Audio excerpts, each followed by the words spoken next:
How's it going, everybody? Welcome back. I know we're throwing kind of a curveball to you today, to borrow a baseball parlance. This is the kind of thing that happens throughout the season. I had a post-game show scheduled for 5:45. It was going to be kind of a tight window. Today is my birthday, though, and I've got friends coming over. We got plans this evening. So with the hour-long plus rain delay that we've already had and the game not starting for another 15 minutes, we are not going to get this game in time for me to do a proper post-game show today. So basically, I'll just kind of talk through what we've seen so far, what we've seen in this series so far, and kind of preview the Angels who are coming up. We've got the Dodgers coming up after that. And we'll take some of your comments along the way. Dakota says, hello. Appreciate it, Dakota. How you doing? Appreciate you joining the stream. So the Yankees jumped out front a little bit early today. You know, Goldie with the base knock. Judge with a blue double. Belly, fielder's choice. I got to say, I'm not crazy about Goldie knocks Paul Goldschmidt in the leadoff spot. He's been amazing this year, but he's doing such a good job at picking up hits and, picking up hits with runners in scoring position, quite frankly, that I would rather have him hitting in the middle of the order. So, even though he got a base hit at the top of the game today and came around to score, I think he's better suited for the middle of the order. Line drive machine. He's an older player, and for older players, you kind of have to worry about, hot starts. Can they wear down, right? I'm sure some of you remember Vernon Wells. Got off to an amazing start with the Yankees, but then he fell apart as the year went on. But we're at the point now where I think that we're seeing that the type of player he is, just Mr. Reliable, extremely professional in his approach, not trying to jack every baseball into the upper deck, usually takes what the pitcher gives him situationally. I think that we're seeing a guy who's just having a great year, and it's not like a short-term resurgence, right, or the excitement of being with a new team. I do anticipate some regression to the mean. For his career, he's a 290 hitter, and hitting has only gotten harder in that span, but his best was 317, and right now he's at 335. So I do expect him to kind of sink closer to 300 and maybe even under 300 before the end of the season. But he has looked phenomenal. Nathaniel says the game will resume, but it will probably be short-lived. I'd imagine they're going to try and get through the fifth inning. Right now, the Yankees lead 4-2. We've seen a couple of hits from Aaron Judge. The Yankees have 7 hits in the game. I'll go ahead and put on the screen share so you guys can see. We got 2 hits from Goldie Knox already. We got 2 hits from Judge. We got 2 hits from Escara. We've got Volpe with a great play. He also hit a triple. The triple that he hit was kind of like the triple that I described in the pregame of the first game of the series that I anticipated he would hit. He hit a long fly ball, hit off the top of that wall, and ricocheted away. I thought for a second he might get an inside-the-park home run. But so looking at the numbers, Goldschmidt's actually up to 349. I said 335. I think that's what he was a couple of days ago. But Judge at 399 after a couple of hits today. He came in at 395. I think those are the only 2 guys in the regular order hitting over 300. LeMahieu's at 250. He hasn't had a ton of at-bats. Bellinger's at 264, but on the rise. Rice at 242. It's amazing how much Rice's batting average has fallen off, but still the 851 OPS. Dominguez 0 for 2 today with a couple of strikeouts, hitting 243. We had a really good start from Will Warren. He's not going to get a win because they're going to pull him out of the game, but 4 innings, 2 hits, 2 runs, 2 walks, 7 strikeouts. Got off to kind of a tough start, 2 runs in the first inning, but he's had the strikeout pitch working today. So, that's where we're at right now as we approach the resumption of this game in about 10 minutes. Jake says, can they call a game after the 5th with only a 2-run lead? Yes. Anytime after the game, the umpires can call, or anytime after the 5th inning, the umpires can call the game. Let me just make your chats a little bit bigger here.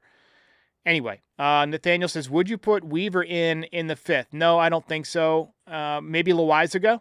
If it goes 9 innings, you don't want to end up getting stuck having used Weaver so early in the game. But, I could see them going an inning with Loizaga, maybe 2 innings with Loizaga. And then maybe you go to Devin Williams for an inning, maybe an inning and some change against the Rockies, depending on how easy it goes. But I think the Yankees are going to nail this down. I don't have a lot of confidence in the Rockies bullpen. We saw what the Yankees did to them yesterday, but feeling pretty good about it. We had Judge today with already a double. He's got 14 doubles on the year. Escara had another double. He's had a couple of good days in a row. He's got the average up to 233, the OPS up to 741. So good start. Leon and others wishing me a happy birthday. I appreciate it. My intention was to do a full post-game show today, but unfortunately, the rain is not cooperating, and it's forcing the game. If you're just joining, my plan was to do a regular post-game show today, but the delay has kind of caused a conflict. I've got some friends coming over for my birthday, and we're gonna have a little bash here, and basically I got to get done by 7 o'clock. So with the game resuming at 6:15, that's just not going to happen. So I thought, maybe I'll take the birthday and enjoy the rest of the game, just watching it by myself, not having to take notes and build out the show. So I figured we could just do a little bit of a post game here, or a little mid game rather. Sorry. Let's see here. Jason says, considering how it started, this is the best Warren game so far. I wouldn't go that far. He did turn it around, though, after a tough start. Like, he looked bad in the first inning. I think, the sweeper has been really good today. He's getting a lot of swings and misses on the fastball. He gets more strikeouts than innings pitched. Coming into this game, he had 67 strikeouts in 50 innings, so he continues to pitch well. TC Steele saying it's a full game after the 5th full inning. Correct. That is absolutely correct. Go ahead and play the noise for you. So who are you guys leaning for the belt? I think so far probably Judge, but Warren was making a pitch for it. So anyway, got a bunch of birthday stuff coming in. Appreciate it, guys. So I'm going to keep this rather quick. So I'm going to play the Hall of Fame app. Go ahead and drop your comments about the game in the chat, and we'll go ahead and wrap it up, but I got to play this ad. We have all seen it happen. Someone is one leg away from hitting a massive parlay. Thousands of dollars on the line, and then boom, an unexpected strikeout or garbage time bucket ruins everything. That's the pain of betting on gut feelings. But now there is a smarter way. The Hall of Fame app is built by lifelong fans who also happen to be Ivy League data nerds. It gives you a serious edge. Historical matchup data, leg correction tools, player performance insights, and real-time odds. No more guessing. With a 4.9 App Store rating and over 6,000 five-star reviews, Hall of Fame is already helping thousands of bettors win smarter and not just more often, but more strategically. Right now, our listeners get a 7-day free trial and 50% off your first month when you use the code STRIPE. Download the Hall of Fame app on iOS or Android, enter the code STRIPE, and stop leaving money on the table. All right, so going to preview the Angels. They're roughly a 500 team. They're a game under right now, but they are actually losing to the Marlins right now, so they might enter this next upcoming series down two games in the or 2 games under 500. Look, they're an interesting team. They do this thing where they kind of rush guys to the major leagues. Zach Neto and Nolan Schanuel, their shortstop and their first baseman, 2 guys that have played like just a few games in the minor leagues. Zach Neto played 61 games and Nolan Schanuel played 22 games in the minor leagues. I mean, that is rushing some guys and taking some chances. Trout is on the IL, so we're not going to get to see him in this series. Look, I'm actually kind of bummed about that. I like to see the best players play. I just realized I got some popcorn on my shirt. Look, Logan O'Hoppe, one of the best hitting catchers in baseball. He's got 14 home runs. He's got 30 RBIs, 861 OPS, so watch out for him. And we're going to have a lot of content this week, so that's one of the reasons I don't feel so bad about doing a kind of a mid-show or a mid-game rain delay podcast here. We're going to be playing on the West Coast, so the post-game shows are going to be 12:45, 1 a.m. sometimes. I'm going to try and get some people on. I'm going to try and get Terrence. I'm going to try and get Frankie. Might have Aiden one of these days. We'll see. But I know a lot of people can't stay up to watch the West Coast games, especially the Angels. So I'm going to be doing pregame shows every night at 8 p.m., a couple of hours before the game kicks off, where we'll go over the lineup, we'll talk about the pitching matchups, all that stuff. And then we'll be making these voicemail-heavy shows, so you guys can call in and kind of get your word about the game.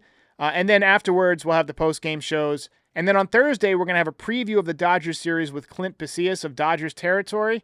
And we're going to kind of talk smack, things like that. And then, obviously, pre- and post-game for the Dodgers series, which everybody's looking forward to next weekend. Lori C says, poor Trout. His career is now on the IL. What a shame. His knees just gave out, man. Just gave out. Eduardo Aguirre says, Yankees can't avoid any bad weather this year. Can't catch a break. Yeah, they have run in, whether it's Detroit, where it was snowing, to all the rain we've got at Yankee Stadium, to now Colorado. It is what it is. You can't control the weather. You just got to play under the conditions. Both teams play under the same conditions.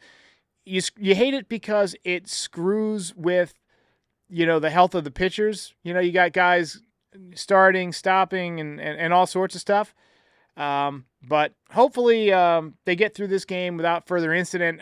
They might end the game a little bit early. I've been looking at the weather patterns out there in Colorado. It does not look like it's going to get much better. So my guess is they're going to have a brief window. They're going to get as far as they can. And when it starts really coming down again, they're going to put the tarp on the field and call it a day. Real Wit says the Yankees should go after the Rockies' Tovar. For what? They have a shortstop. The Yankees have a better shortstop than the Rockies. I just hate to break it to you. Better shortstop. Volpe saved a run today. Volpe catches a lot of crap. But I think he's been more than solid this year. Sure, he's had some ups and downs. He's in the lineup practically every day. That's going to happen. But a few times a week, he's going to make a play like that, which saves you a run. Now, also a few times a week, he's going to make a big out in a big spot with the bases loaded or something. But that's the nature of the beast. That's who he is. He's an average player. I think he's a slightly above average fielder. And I think that he's a, slightly below average offensive player with potential to get better. He's shown a lot of potential. He just hasn't put together the consistency yet. So for those of you just joining us, it is 4-2. The game is getting ready to resume in about 3 minutes. Goldschmidt, been great so far. A couple of hits, now up to 349.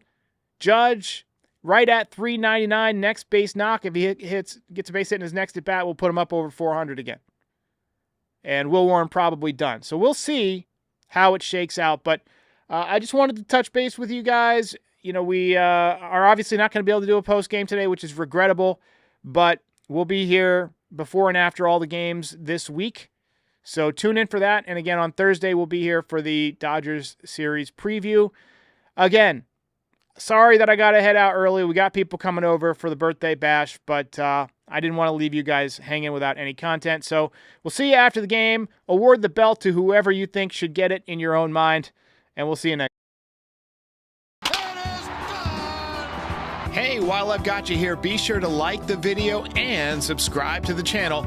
Pinstripe Territory is the official Yankees podcast of the Foul Territory Network. We are home to the #1 most watched MLB postgame show on YouTube since 2021. We're here after every Yankees game and for reactions to all the best news and rumors during the offseason. Be a part of the show by calling into the voicemail 718-899-1068. Try to keep it clean for me. And if you ever miss us on YouTube, be sure and subscribe on all your favorite podcast platforms. Go ahead and rate us 5 stars. It'll help other people find the show. Thanks for watching. See ya.